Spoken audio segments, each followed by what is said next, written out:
प्रेक्षकांनो, आनंदी मालिकेचा जबरा ट्रॅक आता आपल्या समोर येणार आहे। आपण पाहतोय की पृथ्वीने मात्र आता आनंदीला इतका मोठा दर्जा दिलेला आहे की त्यानंतर मात्र आता आनंदीला या सगळ्यामध्ये आपण म्हणजे खरं तर या सगळ्यामध्ये पृथ्वीला फसवत आहोत असं वाटते। आणि त्यानंतर मात्र आता या सगळ्यामध्ये आनंदीने खूप मोठा निर्णय घेतलेला आहे आणि या सगळ्यामध्ये आनंदीने मात्र आता पृथ्वीला सगळं सत्य सुद्धा सांगितलेलं आहे।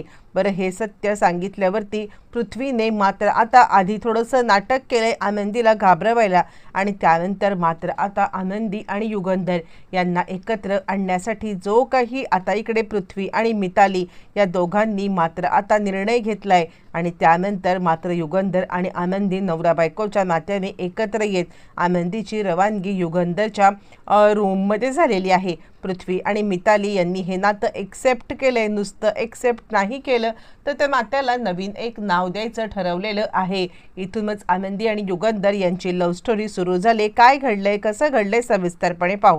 इकडे आता पृथ्वी आनंदीला सांगत आहे की काहीही झालं तरी माझ्या आयुष्यातली तुझी जागा आता मात्र कोणीच घेऊ शकत नाहीये। काहीही झालं तरी सुद्धा मी या सगळ्यामध्ये मात्र आता तुला आता म्हणजे अजिबात अंतर देणार नाहीये। मला माझ्या आईच्या नंतर कुणाबद्दल जर का आता प्रेम, आपुलकी, माया वाटत असेल ना तर ती फक्त आणि फक्त तू आहेस। असं म्हटल्यावरती मी तुझ्यावरती डोळे झाकून सुद्धा आता विश्वास ठेवू शकतो असं पृथ्वी जेव्हा म्हणतो तेव्हा आनंदीला स्वतःचीच लाज वाटायला लागते। आनंदी आता विचार करते मी तर या सगळ्यामध्ये मात्र आता खरं तर पृथ्वीच्या सोबत कितीतरी खोटं आणि चुकीचं वागत आहे। या सगळ्या गोष्टी आता मात्र थांबल्या पाहिजेत। काहीही झालं तरी सुद्धा या सगळ्यामध्ये पृथ्वीला मात्र खरं सांगितलंच पाहिजे आणि त्यासाठी ती आता खूप मोठा निर्णय घेते आणि ती या सगळ्यामध्ये पृथ्वीला एक आता चिठ्ठी लिहिते जेणेकरून पृथ्वीच्या समोर आता सत्य येईल। पण त्याच वेळेला आपण आता पाहत आहोत की इकडे विद्याधरने मोठं कांड करायचं ठरवलेलं आहे।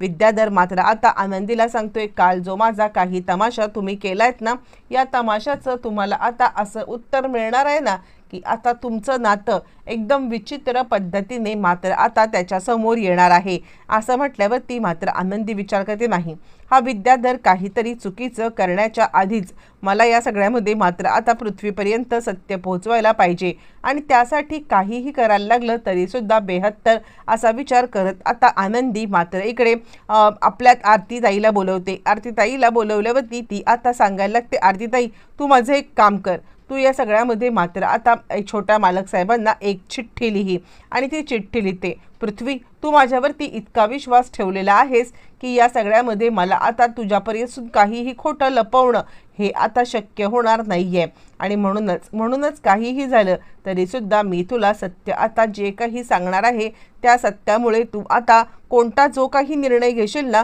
तो निर्णय मला आता मान्य असणार आहे।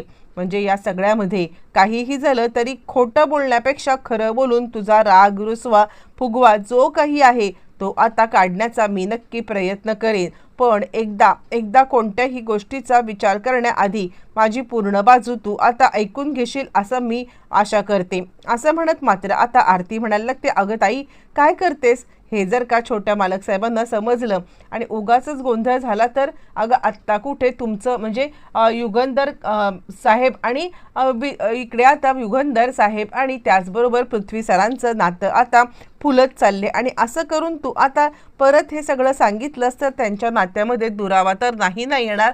यावरती मात्र आता सांगायला लागते ती म्हणजे आनंदी, आरतीताई खोटं बोलून हे नातं पुढे नेण्याच्या अपेक्षा मला असं ती सांगायला लागते, हे नातं खऱ्याच्या ह्याच्यावरती टिकलं असेल ना तर मात्र इकडे हे सगळं महत्त्वाचं होईल। पण हे असं नातं उपयोगाचं नाहीये, जे काही खरं आहे ते सांगणार आहे मी आणि अजूनही मी थोडे दिवस थांबले असते, मी स्वतःला वेळ दिला असता। पण आता विद्याधर सरकार हे उगाचच या सगळ्यामध्ये मात्र आता मुलांच्या मनामध्ये असं काहीतरी भरवण्याचा प्रयत्न करतायत की ज्याच्यामुळे मुलं बिथरतील आणि बिथरून आता ते इकडे काहीतरी चुकीचा निर्णय आता घेतील आणि म्हणूनच हे सगळं मी करत आहे। आणि त्यानंतर मात्र आता आनंदी इकडे आता ती चिठ्ठी आरती मार्फत पृथ्वीकडे पाठवते। पृथ्वी ती चिठ्ठी वाचतो आणि पृथ्वीला म्हणजे काहीच कळायला मार्ग नाहीये आणि तो आता आरतीला विचारायला काय आहे हे सगळं, म्हणजे आता हे सगळं कुणी सांगितलं, आनंदीने? यावरती ती सांगायला लागते, हो, पण आता तुम्ही कुणालाही काहीही जाब विचारण्याच्या आधी मी तुम्हाला एक गोष्ट सांगू इच्छिते. जर का या सगळ्यामध्ये तुम्हाला आता मालक साहेबांना जाब विचारायचा असेल ना, तर हा जाब मालक साहेबांना विचारू नका. हा सुद्धा जाब आता तुम्हाला इकडे विचारायला पाहिजे. तो म्हणजे मात्र आता विद्याधर सरकारना. पृथ्वी म्हणजे काय झालंय? आणि त्यावरती श्वेता आता घडलेला सगळा प्रकार सांगायला लागते आणि श्वेता सांगायला लागते, खरं तर आता माझ्या आनंदीचं लग्न आता दुसऱ्या ठिकाणी ठरलं होतं, पण आता विद्याधर सरकारनी तिला आता पळवली आणि पळवून या सगळ्यामध्ये मात्र आता विद्याधर सरकारनी तिला या सगळ्यामध्ये एक रात्रभर आपल्याजवळ ठेवून दुसऱ्या दिवशी मांडवामध्ये तिचं लग्न मोडण्यासाठी तिच्याबद्दल घाणेरडी अफवासुद्धा पसरवली. हे ऐकल्यावरती पृथ्वीचं मात्र आता इतकं हे खवळलेलं आहे रक्त आणि तो आता खूपच चिडलेला आहे.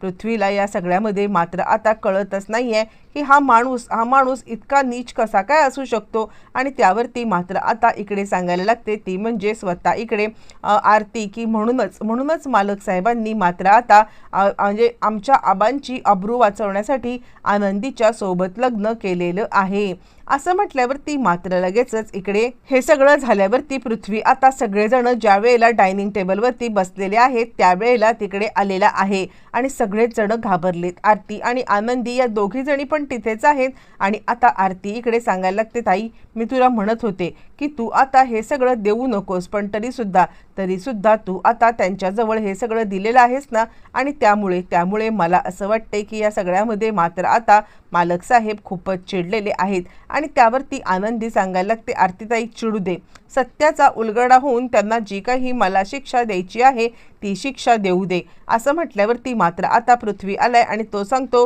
हे सगळं तू लिहिलेस ना आनंदी, आणि तुला काय वाटलं की हे सगळं वाचल्यावरती मी आता खूप खुश होईन का? आणि मी खुश होऊन या सगळ्यामध्ये मात्र आता तुला आई म्हणून एक्सेप्ट करेन का? का माझ्या भावनांशी असा आता तू खेळ केलेला आहेस असं म्हणत तो आता आनंदीला जाब विचारतोय. ज्या वेळेला तो आता आनंदीला जाब विचारतोय आनंदी सांगायला लागते, मालक साहेब जी तुम्हाला शिक्षा मला द्यायची आहे ती शिक्षा देण्यासाठी तुम्ही आता समर्थ आहात. काहीही झालं तरी सुद्धा मी तुमची दोषी आहे आणि या सगळ्यामध्ये तुम्ही मला जी शिक्षा द्यायची ती देऊ शकता. यावरती तिकडे आलेला आहे तो म्हणजे युगंधर. आणि युगंधर म्हणतोय, पृथ्वी काय झालंय, तुझा आवाज इतका का वाढलेला आहे? आणि त्यावरती मात्र आता पृथ्वी सांगायला लागतो, ही गोष्ट मी तुम्हाला विचारायला पाहिजे होती की इतके दिवस माझ्यापासून हे सत्य लपवून तुम्हाला अन्याय करायची कशी काय हिंमत झाली? आणि त्यावरती युगंधर म्हणतो, अन्याय कुणावरती? आणि त्यावरती पृथ्वी सांगायला लागतो, आनंदीवरती. म्हणजे आता तुम्ही आनंदीसोबत लग्न केलंयत ना? आता युगंधर पूर्णपणे गडबडलाय आणि युगंधर म्हणाला, तो 1 मिनिट. यावरती तो म्हणतो, आता कुणीही माझ्याशी खोटं बोलण्याचा बिलकुल प्रयत्न करू नका. मी या सगळ्यामध्ये मात्र आता सगळं सत्य शोधून काढलेलं आहे. मला आता सगळं समजले. आनंदीने मला ही चिठ्ठी पाठवली आणि या चिठ्ठीमध्ये सगळं लिहून दिलेलं आहे. मी खरं तर या सगळ्यामध्ये मात्र आता आधीपासून विचार करत होतो की ही आनंदी या घरामध्ये इतक्या आपुलकीने आणि मायेने का वावरत आहे ते, पण ती इतक्या आपुलकीने आणि मायेने वावरत आहे तरी सुद्धा तिला तिचा हक्क तुम्ही दिलेलाच नाहीयेत. नोकरांसारखी ती नोकरांच्या इथे राहते, नोकरांसारखी वावरते आणि हे सगळं मात्र आता तुम्ही उघड्या डोळ्यांनी पाहताय. तुम्हाला खरंच काही वाटत नाहीये का? असं म्हणत मात्र आता चिडलेला इकडे आता सांगायला लागतो तो म्हणजे स्वतः आता पृथ्वी, की ते काही नाहीये, काहीही झालं तरी सुद्धा आनंदी आजपासून तू या सगळ्यामध्ये मग तुझ्या खोलीमध्ये राहायला जाशील. यावरती आनंदी सांगते, नाही पृथ्वी, जोपर्यंत मालक साहेब या सगळ्यामध्ये कम्फर्टेबल नाही आहेत ते समितबाईंना विसरूच शकले नाही आहेत. यावरती तो म्हणतो, मग लग्न करायचं कारण तरी काय त्यांनी? आणि आता तुझ्यासोबत आलेला मी अन्याय सहन करू देणार नाहीये. आणि त्यानंतर तो सांगतो, ते काही नाहीये, आजच्या दिवसाला मी आनंदीला त्या रूममध्ये पाठवणार. पृथ्वीने घेतलेला आणि त्यानंतर मिताली आणि पृथ्वी या दोघांनी केलेलं सगळं नियोजन आनंदीला त्या रूममध्ये पाठवण्यासाठीचं इतकं छान आहे की त्यानंतर आनंदीला खरंच या सगळ्यामध्ये मात्र आता इकडे म्हणजे अशी मुलं मिळाल्यामुळे आनंदीचं लाईफच पूर्ण चेंज झालेलं आहे. आणि आनंदी या सगळ्यामध्ये मात्र आता इकडे मालक साहेबांच्या खोलीमध्ये दिमाखात एंट्री करणार आहे. एका झटक्यामध्ये प्रेक्षकांनो मालिकेची सगळी समीकरण वर्ण बदलले आणि मालिका मात्र आता खूप छान टर्निंग पॉईंटवरती सुद्धा आलेली आहे। इथूनच आनंदीचं आणि आता युगंधरचं छानपैकी प्रेमळ नातं सुरू झालेलं आहे आणि आनंदी आणि युगंधर या सगळ्यामध्ये मात्र आता एकत्र आलेले आहे।